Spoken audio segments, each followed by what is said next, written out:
สายเลือดเดียวกันแม่เดียวกันพ่อแม่เดียวกันเนาะโดยแต่ว่าเป็นสาวโสดเบอร์2 คนบ่โดยโสดเออสั่งเป็นคนเนาะใดเป็นพี่คนน้อยคนใดเป็นน้องคนนี้เป็นเอ้ยคนนี้เป็นน้องน้องจะใหญ่กว่าเอ้ยโดยเอื้อยซื้อว่าจังใดซื้อพอลลี่พอลลี่โดยสาวพอลลี่หรือว่าน้องพอลลี่ผู้น้องซื้อแนวใดก่อนเจ้านะซื้อจันหอมจันหอมกับพอลลี่สบายดีสวัสดีพ่อแม่พี่น้องเป็นชีทางแฟนเบิร์ดสุขุสุขนเป็นสมองสมองพอช่อง YouTube เราเพื่อนเนาะเก่าเดิมวันนี้เขากับภาพดีเมื่อน้องออกมาไกลพอสมควรเนาะต่างบ้านต่างเมืองกับแม่เนาะวันนี้พา FC เนาะเดินทางมาฮอดบ้านผู้ไทยเป็นน้องเนาะหรือว่าสาวผู้ไทยส่วนของผู้ไทยเนาะเมืองอาสะพรแข่งสวนนักเขียนด้วยกันเนาะแต่ว่ามันอยู่คนละเมืองกับที่เราอยู่เนาะก็นักมอดมาถึงบ้านของผู้สาวเพิ่นเป็นที่เรียบร้อยอันนี้ก็เป็นครั้งแรกที่ได้มาสัมภาษณ์สาวผู้ไทยเนาะตอนนี้อยู่ที่บ้านนามนบ้านนามนเมืองอาสะพรแข่งสวนนักเขียนเนาะผู้ได้เข้ามาชมกับฝากคนไหนก็แชร์กดติดตามเป็นกำลังใจให้บ่าวลาวพาเพื่อนในเดือนเลยเนาะวันนี้ได้อาจจะได้เที่ยวมาดูกันนี่เนาะบางทีนะจะเที่ยวมาผู้สาวผู้ไทยเป็นดูกันนี่เนาะวันนี้แบบFC เนาะแต่ว่าให้ความสนใจหรือว่าจะบอกดีนะเราก็อาจจะได้มาอีกเนาะจะได้กระบอกอะไรอย่างเนาะไปบุกไปขอกับน้องเพื่อนพี่น้องไปพี่น้องเอ้ยอันนี้ก็สิเป็นเรือนซานลานแปะของผู้สาวเพิ่นเนาะเป็นบรรยากาศเก่าๆพี่น้องเอ้ยเนาะเฮือนที่ว่ามีเขาเรียกว่าซานอันนี้เนาะภาษาบ้านเฮาเอิ้นซานเนาะแล้วก็มีต้นต้นไม้มีมีแอ่งน้ำเนาะอันนี้ก็คือคนที่พามาพี่น้องเอ้ยสบายดีสบายดีนุ่มอันนี้บ่าวผู้ไทยเนาะผู้ไทยฝั่งลาวอยู่ตรงเพิ่นก็เป็นผู้ไทยพี่น้องเอ้ยมื้อนี้ก็เลยถือโอกาสให้เพิ่นนี่พามาหาสาวผู้ไทยเนาะจะยูทูบเบอร์แม่นก็ผู้จักฮู้ว่าผู้สาวผู้ไทยนี่เพิ่นสิจริงจังจริงใจสำใดก็สิได้ฮู้มื้อนี้แหละพี่น้องเอ้ยเนาะเพราะว่าบ่าวลาวก็มาเป็นครั้งแรกเนาะก็ยินดีทั้งทั้งบ่าวผู้ไทยเพิ่นเนาะซื้อช่อง YouTube เจ้าในใดนะผู้ไทยฝั่งลาวเด้อผู้ไทยฝั่งลาวพี่น้องเอ้ยเนาะที่เราซื้อช่อง YouTube สาวผู้ไทยเต็มยันและ2คอยโดยกันมีหลายก็แบ่งมาทางบ่าวลาวก็ได้เด้อบ่าวลาวแห่งลายแล้วหลายอยู่หักมีแต่ผู้สาวทั้งบ่แม่นสาวผู้ไทยนะผู้สาวลาวบ่แม่นแต่ผู้สาวลาวก็เลยอยากเปลี่ยนแนวมาหาสาวผู้ไทยลองเบิ่งเนาะโอเคอะไรก็ขอบมาขอใจเพิ่นพี่น้องเอ้ยที่ว่าเพิ่นพามาหาทางสาวผู้ไทยเป็นครั้งแรกแล้วก็คนแรกอีกเนาะตอนนี้เฮาก็สิได้ไปหาทางน้อง2คนไปเลยเนาะโอเคเด้อขออนุญาตเนาะไปหาน้องเพิ่นก่อนบ่ไปนำกันบ่ไปเลยอยู่นี่ละอยู่นี่เนาะโอเคพี่น้องเฮาก็สิขึ้นไปหาน้องเพิ่นเนาะว่ามี2คนพี่น้องเอ้ยว่าเอื้อยกับน้องว่าซั่นโตโสดเบิด2ว่าซั่นไปขึ้นไปเบิ่งผู้สาวโสดก่อนเนาะนี่ก็มาขึ้นมาเห็นน้องๆทั้ง2คนเพิ่นเป็นที่เรียบร้อยเนาะเป็นจังได๋หน้าตาคล้ายๆกันบ่เอาแม่เฒ่าเพิ่นก็มายืนเบิ่ง แม่เฒ่าก็บ่เคยเห็นเนาะโดยก่อนอื่นก็สบายดีน้องๆโดยสบายดีเป็นได้พี่น้องเอ้ยอันนี้เขาเรียกว่าตาภาษาบ้านเฮาเขาเรียกว่าอย่าหายเด้อขนาดสิเว้าเด้อโดยเขาเรียกว่างัวงามคู่เด้ภาษาลาวบ้านเฮาเด้เข้าใจบ่งามเบิดช่องแม่นงามเบิดช่องพี่น้องเอ้ยเป็นพี่น้องกันบ่โดยพี่น้องสายเลือดเดียวกันแม่เดียวกันพ่อแม่เดียวกันเนาะโดยแต่ว่าเป็นสาวโสดเบิด2คนบ่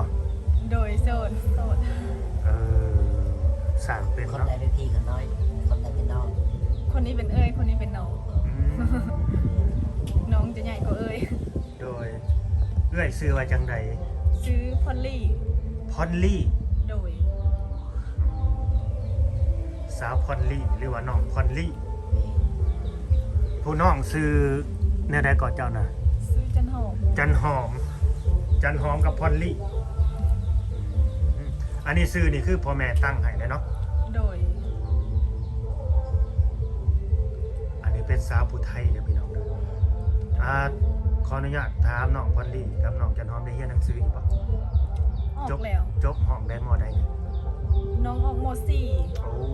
ออกมาได้จักปีเลยน้องพรลี่ .4 ออกมาได้คันแม่นเห็นกับจบม .7 แล้ว โอ้ก็แม่นเรียนกันจบม .7 แหละ จบม .7 ตอนปี2024นี่ค่ะแม่นเห็นกัน อืมน้องจันหอมเด้จบห้องใด จบม โดย .2 คันแม่นเห็นกับม .6 ปีนี้ โอ้เอาคือออกเนาะเป็นได้คือบ่เรียนต่อ แบบ บ่มีผู้ส่งบ่ มีเงินส่งเรียนแน่แล้วก็บ่มีคนเฮ็ดเวียกส่วนพ่อแม่แน่ โอ้ขออนุญาตถามเด้อพ่อแม่แยกทางกันสมบ่ โดยพ่อแม่แยกทางกันแต่น้อย เพิ่นอยู่กับแม่แล้วก็กับยายเนาะหรือว่าแม่เฒ่าแม่ใหญ่ โดยอยู่กับแม่แล้วก็พ่อใหญ่แล้วก็แม่ใหญ่ ไผพาเฮ็ดไร่เฮ็ดนาเนาะได้เฮ็ดไร่เฮ็ดนาอยู่บ่ โดยเฮ็ดทุกปีก็เฮ็ดกับแม่ ไผเป็นคนไทยบ้านนี่ จ้าง โอ้โหนึกว่าน้องจันหอมคือว่าแคสซี่ใหญ่ๆเนี่ยได้กราบซี่ใหญ่ จ้างแล้วก็แบบลงไปไถซอยเดียวกับคนที่เขาจ้างนะ โอ้ ไถเป็นเดียวกับลาวบางข้าว ๆโดย ไถได้แค่บางข้าว แต่ว่าให้เอ็ดแบบตรงๆเลยก็เอ็ดบ่ได้เพราะว่า โอ้ เป็นผู้หญิงแบบ โดยอันนี้บทสัมภาษณ์แหละกับการเว้าคุยนี่สิบ่คือกันครับทางบ่าวผู้ไทยเหมือนเด้อเพราะว่าช่องของเรามาเพื่อที่สิมาอีกแบบหนึงแบบสายหนึงแต่คือสิถ่ายน้องๆก็สิถามเรื่อยเปื่อยหั่นแหละถ้าบางคำถามก็ถ้าพวกน้องตอบบ่ได้ก็บ่ต้องตอบเด้อก็บ่เป็นหยังเด้อเห็นบ่ก็บ่ต้องตอบก็บ่เป็นหยังแบบบางทีเฮาบ่สงวนเฮาบ่สงวนสิตอบหั้นนะเฮาก็บ่ต้องตอบน้องพอลลี่เนาะบ่ได้ไปไทยบ่ โมยังบ่เคยไปไทยมีแต่ไปเฮ็ดงานแถวสวรรค์ โอ้เอาน้องไปเฮ็ดงานอยู่สวรรค์มาแล้ว โดยแถวนครไกรสอน โอ้ไปอยู่โดนบ่ เป็น2 ปี เห็นเวียนอยู่บ่ เฮ็ดเวียกแม่บ้าน เคยร้านอาหารก็เคยแบบเฮ็ดเวียกโรงงานก็เคย โดยเคยคิดแบบว่าอยากไปไทยบ่น้องไปหาเงินไกลๆนั่นนะ แบบ ต่างประเทศ บางครั้งก็คิดบางครั้งก็แบบมันไกลบ้านมันไกลก็บ่คือจะไปแบบสองจิตสองใจแบบ โด นี้ ย นะ โอ้คิดฮอดบ่ กินบ้านคิดฮอดบ้านหรือคิดฮอดไผ คิดฮอดทางแม่นี่นะ คิดฮอดแม่เนาะ โดย คิดฮอดแม่คิดฮอดยายเนาะ โดยเพราะว่ายามเฮ็ดหน้าก็ต้องมาเฮ็ดหน้านี่ โดย มีคนเฮ็ด บางคำถามก็บ่ให้เครียดให้อ้ายเด้อบางทีก็อยากหยอกอยากแซวไปในหั่นน่ะ โดยบ่เป็นหยัง ก็สิได้มีรอยยิ้มนะเพื่อจะได้มีเสียงหัวเราะนั่นนะจะบ่เครียด แม่แม่ เพิ่นเคยไปทำงานแต่ว่าบ่ทันได้ไปไทยพี่น้องแต่ว่าทางน้องพอลลี่นี่เท่าเดิมปีนี้อายุเท่าใดแล้วน้องล่ะ 19 ปี 19 ปี โดย น้องพอลลี่19 ปีน้องทองมีเนี่ยเนาะอีกคนหนึ่ง ต้นจะหอม ขออนุญาตน้องจะน้องว่าไปออกซื้อน้องทองมีดีนะโอ้บ่เคยไปสัมภาษณ์คนซื้อทองมีจักเทื่อน้องจันหอมได้จักปีน้องจันหอม 16กับ19เนาะงามไปคนละแบบได้สุเจ้างามไปคนละแบบคนหนึ่งนี่สิแบบว่าพร้อมเพรียวเนี่ยอย่างน้อยคือน้องคนดีน้องทองมีนี่ก็สิแบบ จันหอม น้องจันน้องนี่สีบวบนะแบบตัวใหญ่ๆเล็กน้อยหน่อยยังว่ามันติดในปากไอ้ทองมีนี่แต่จันน้องยังทองมีเนาะแปลกเลยอย่าไปคิดร้ายนะพี่น้องเลยเนาะผมมียังเด้ออันนี้คือแบบมันติดปากเขาสื่อๆเนาะโทษเด้อสถานะทั้งสองคนตอนนี้นะ โซ่ โสดบอส โซ่ โดยโสด โสดเบิด2เลยติ ก็แบบว่าบ่มีคนลมบอกกับพ่อมีแต่แบบแฟนตนบ่ได้ค่ะนะ โอ้ โดยแมนครบเนาะเพราะว่าผู้สาวน่ะ เขาก็มีคนล้มคนคุยอยู่แล้วนะแต่ว่าคนสิมีเป็นตนเป็นตัวแหละสิมาจริงจังกับเฮานะมันบ่มีแม่นบ่ โดยมีแต่ล่มไปเรื่อยเปื่อยล่ม โดยคือพวกน้องนั่นน่ะสิมีหนุ่มๆทักมาจีบมาแซวอยู่หั่นนะ แม่น มันเป็นเรื่องธรรมดา แต่ว่าบ่มีแฟนแบบเป็นตัวเป็นตนแบบบ่ได้คบไปนะ โดยน้องก็อยากมีเป็นตัวเป็นตนอยู่บ่ กับบ่ฮู้เนาะกับแบบมันยังบ่มีไผ โดย มาเฮ็ให้รู้สึกว่าอยากมีความรักแบบ เออคนที่ทักมาจีบนี่เด้ซะเนาะก็คิดกับเขาว่าอยากเป็นแฟนกับเขาอยากมีเป็นตนเป็นโตเนี่ยนี่ก็มีอยู่บ่คิดอยู่บ่ ก็บ่แบบความรู้สึกมันก็ธรรมดาแบบบ่ได้รู้สึกมี โอ้ ความ บ่ได้ รัก รู้สึกดีแบบนั้น โดยมีแต่รู้สึกล่มกันเป็นหมู่หรือว่ารู้จักกันไว้ อ๋อ หรือว่าไป โดยส่วนมากก็สิมีแต่รุ่นราวคราวเดียวกันเนาะ โดยแม่นรุ่นอายประมาณ 3-4 ปีประมาณเนี้ย อ๋อเลื่อนกันประมาณ 3-4 ปีเพราะว่าอันนี้คือ การลิ้นกันเป็นคู่หมู่ทั่วไปแบบนี้แหละ โดย บ่ได้จำกัดอายุว่าสิลิ้นกับอายุประมาณนั้นนี่ โดยแล้วผู้ที่มีอายุเนี่ยบ่อยากเว้าอยากคุยนำบ่สนองสมมุติว่าเพิ่นทักมา ก็บ่ฮู้เลยแบบ ยังบ่เจอเนาะ โดยมีแต่รุ่นเราเข้าเดียวหรือว่ารุ่นอายประมาณ 2-3 ปีขึ้นไปนี่หรือว่ารุ่นน้องกับ โอ้ มันมีกว่านั้นแต่ว่าบ่เคยมีคนสูงอายุหรือว่า โดยรุ่นอายุจัก40นี่ได้อยู่บ่พอได้อยู่บ่ ใจแบบบ่ บ่บ่ โดย เพราะว่านับถือเป็นลุง โด เป็ ย นนั่นแล้ว นี่ซ้ำนี่เด้พอได้อยู่บ่ซ้ำนี่เด้พอได้อยู่บ่ แบบนับถือเป็นลุงเป็นหยังหลาย คิด กว่า ว่าหานะ ทำขึ้น นับถือเป็นลุง โดยนับถือเป็นแบบเพิ่นรุ่นใหญ่กว่าแล้วมันคือนับถือแบบเป็นอ้ายหรือสังกบ้านนี่ฮะนะแบบนับถือแบบเป็นอ้ายอะฮักแพงเป็นอ้ายน้องกันประมาณ โด นั้น ย แต่ถ้าสิให้คิดแบบเป็นแฟนมันคิดบ่ได้แบบ โอ้ บางทีอาจแบบเราล่มกันไปชัดกันไปกับบ่ฮู้อนาคตทางหน้าและจะโชคชะตาประมาณนี้อะ แม่นแต่บางทีคุยรุ่นใหญ่แหละเขาดูแลเฮาได้เลยเนาะเขาซัพพอร์ตเทคแคร์เฮาได้เลย แม่นนี่ก็แม่น น้องบ่อยากได้อยากพ่อบ่แบบนี้หั้นนะสมมุติว่าสิมีคนมาดูแลเฮานี่นะ กับบ่ฮู้น้องให้คำตอบบ่ได้ของเขาแบบบ่เคยเจอบ่เคยแบบ แม่นบ่เคยเจอเนาะ โดยก็ให้คำตอบบ่ได้ แม่นพี่น้องเอ้ยพวกน้องบ่เคยเจอเพราะว่าเป็นผู้สาวบ้านๆเนาะอันนี้สิเป็นครั้งแรกเด้เพราะว่าเฮามาสัมภาษณ์แบบนี้หั้นนะน้องก็บ่เคยออกสื่อสัมภาษณ์ก็ถามว่ามีคนมาจีบมาคุยบ่ก็มีเนาะว่าก็คุยกันไปตามภาษาหมู่คู่ประมาณนั้นแต่ว่าสถานะเฟซนี่บ่ได้ว่าที่ว่าสถานะมีแฟนแล้ว สถานะ บ่ได้ขึ้นเนาะ โดยบ่ได้ขึ้นสถานะโสด โดยบ่ได้ขึ้นว่าคบหากับคนนี้อยู่เป็นแฟนกับคนนี้อยู่เนาะ โดย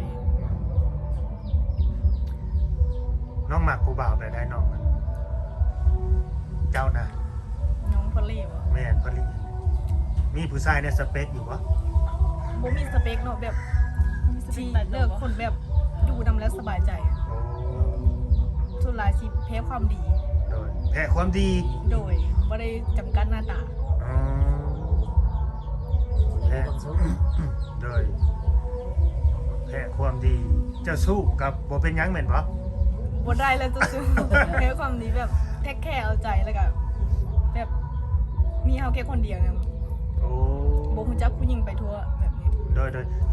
คันว่ารู้จักผู้หญิงไปทั่วนี่เขาเรียกว่าเจ้าสู้ได้ โดยบ่มักเลยแบบ แบบนั้น บ่มีดีกว่า อย่างมันแบบว่า เจ็บปวดทรมานจิตใจเนาะ โดย ไปน้องเลยอะไรถ้าเกิดว่ามีแบบผู้รักผู้ใหญ่อะนะทางน้องพอลลี่กับน้องนั้นยังก็ จันทร์ จันหอม ต้องบอกใครได้เกิดเป็นน้องทองมีอีกเลยให้น้องจันหอมถ้าเกิดว่าเพิ่นอยากได้ข้อมูลติดต่อสุมเจ้าอะนะแบบจากทักมาเว่ามาล้มแบบมาให้กำลังใจพี่สังแบบนี้นะมาเล่นหยังนำมาละสิให้เพิ่นอยู่บ่เป็นเฟซเป็นหยังนี่นะ โดยก็ได้ ให้ได้เนาะ โดย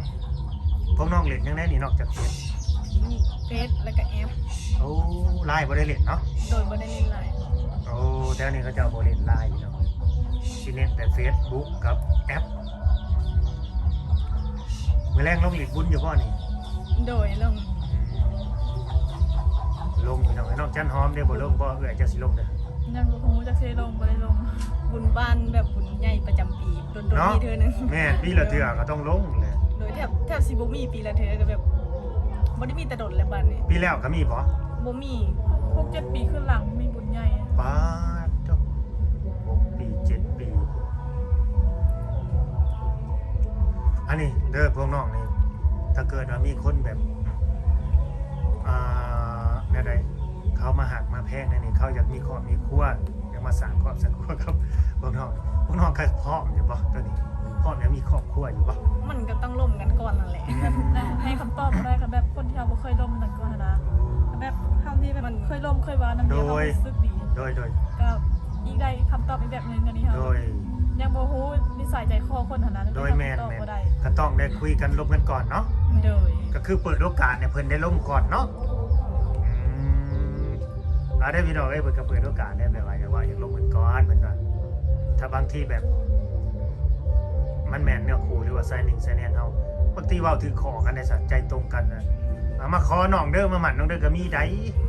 แม่นบ่มาหาน้องเด้อมาเล่นน้ำน้องแน่นี่ก็มีได้เนาะแม่เฒ่า แล้วหุ่นแน่นมาแล้ว โดย หุ่นแน่น แต่ไม่ไงเพิ่นก็ยังว่าอยากได้อยู่ร้านเคยเราครับบ่มีไผมาหมักเราอ่ะบ่มีไผมาหมักร้านสาวแล้วเราอะแต่เข้าบ่เสื้อพี่น้องเอ้ยย่านร้านสาวแล้วน่ะเลือกหลายกว่า บ่ได้เลือกว่ามีคนเลือกอาจจะซื้อย่ านสุเพิ่นพากันเลือกหลายกว่าแหละเขามีแต่ผู้งามๆปานนี้แหละสิว่าบ่มีผู้มาหมักบ่แม่นดอกคิดว่าพวกกันใดบ่แห้งบ่แล้วแต่ละมื้อ บ่มี บ่มีบ่ โดยบ่ได้ให้ไผมาลิ้นเฮือนเลยว่าบ่มี บ่อันอีกอย่างก็ย่านบ้านมันห่างกันเลยทางเข้ามาก็เลือกย่านเขาย่านทางเข้ามานี่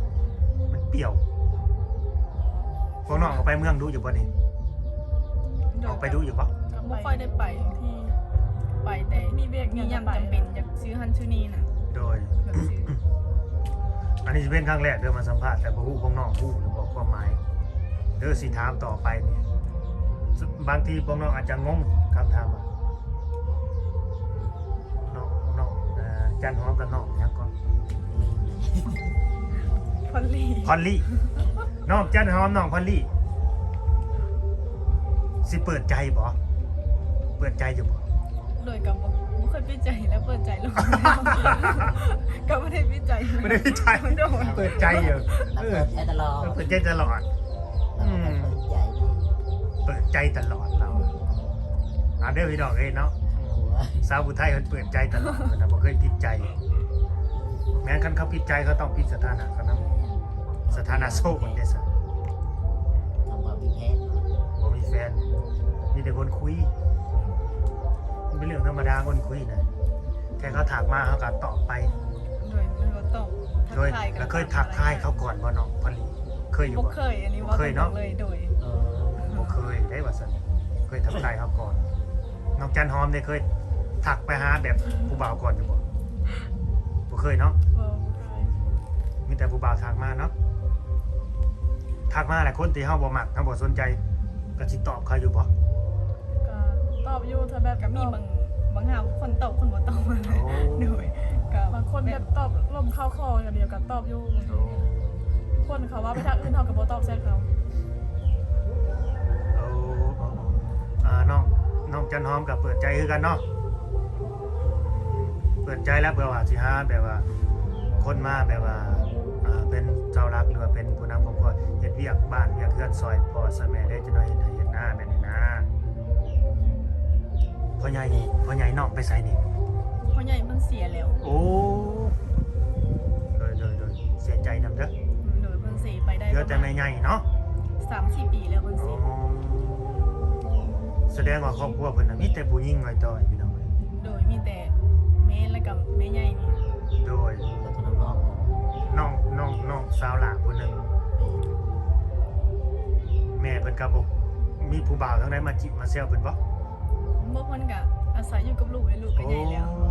มีแต่ให้ลูกเบิ่งเนาะบัดนี้เนาะมีแต่ให้ลูกมีครอบครัวแล้วก็เบิ่งแม่แล้วบัดนี้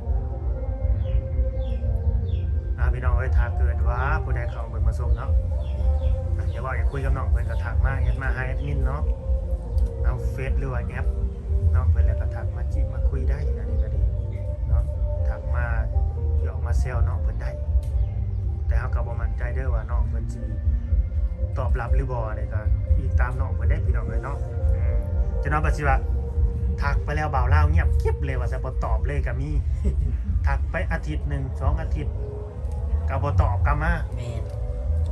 เจอคือกันได้แบบนี้ก็บ่เป็นหยังกันนะกันบางทีน้องก็บ่เห็นนั่นเด้ซะ แม่ เห็นแชท เป็นเช่น เห็นแชทก็ตอบบ่เป็นเงินนั่นแหละเนาะ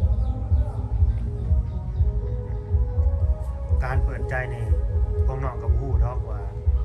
คำว่าเปิดใจมันต้องเปิดแบบว่า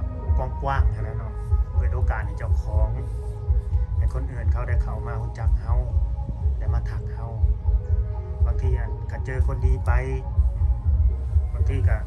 เจอคนบ่ดีก็มีได้แต่ดวงคือกัน คนเฮามันก็เข้ามาในชีวิตนั้นมีหลายรูปแบ แต่ บ อยากถามมันพวกนอกเด้อว่านี่เด้อคำว่าเปิดใจแล้วคนที่สิทักมาคุยมาร่มนอกนี่สิเอาอายุประมาณเท่าใดบาทนี่ แม่น สิน้องว่าคุยได้นะ ถ้าใจมันเพื่อกับ30ลงมาก็โอเคเลย 30ลงมา โดย30ลงมาโอเคเลย อันนี้เป็นความหมายแบบภาษาใบรุ่น30ลงมาเพิ่นเอา30ลงมาพี่น้อง30ขึ้นนี่บ่คุยเนาะนอกจันหอมได้ว่าได้30ขึ้นได้อยู่บ่ แบบเฮาน่ะบ่จำกัดอายุแบบขอแต่แบบเป็นผู้ใหญ่พอหั่นน่ะบ่มาความจู้จี้จุกจิกหั่นน่ะ สามารถนี่ได้อยู่บ่ ได้ เลย